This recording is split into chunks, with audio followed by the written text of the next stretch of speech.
పుణెలో బస్సులో యువతిపై అత్యాచారానికి తెగబడ్డ నిందితుడు 37 ఏళ్ల దత్తాత్రేయ రామ్దాస్ గడే ఫోటోను పోలీసులు విడుదల చేశారు. నిందితుడి ఆచూకీ తెలిపిన వారికి ₹1,00,000 నజరానా ప్రకటించారు.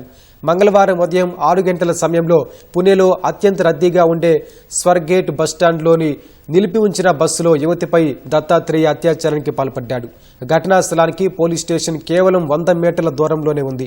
6 దొంగతనాలు, దోపిడీ కేసులున్న దత్తాత్రేయ 2019 నుంచి బెయిల్పై ఉన్నాడు. అత్యాచారం తర్వాత నిందితుడు పరారయ్యాడు. నగరంలో నిందితుడు అంత సులభంగా తప్పించుకోవడంపై ప్రతిపక్షాలు తీవ్ర ఆందోళన వ్యక్తం చేస్తున్నాయి. నిందితుడిని త్వరగా పట్టుకోవాలంటూ కాంగ్రెస్, ఎన్సీపీలు నిరసనలకు దిగాయి. బీజేపీ నేతృత్వంలోని మహారాష్ట్ర ప్రభుత్వం మహిళల భద్రతను గాలికొదిలేసి కేవలం ఉచితాలపై దృష్టి పెట్టడం వల్లే ఈ ఘటనలు జరుగుతున్నాయని మండిపడ్డాయి. నిందితుడిని పట్టుకునేందుకు 8 ప్రత్యేక బృందాలను ఏర్పాటు చేసినట్లు పోలీసులు తెలిపారు. నిందితుడి ఇంటిని తనిఖీలు చేశామని, కుటుంబ సభ్యులను విచారించామని వెల్లడించారు.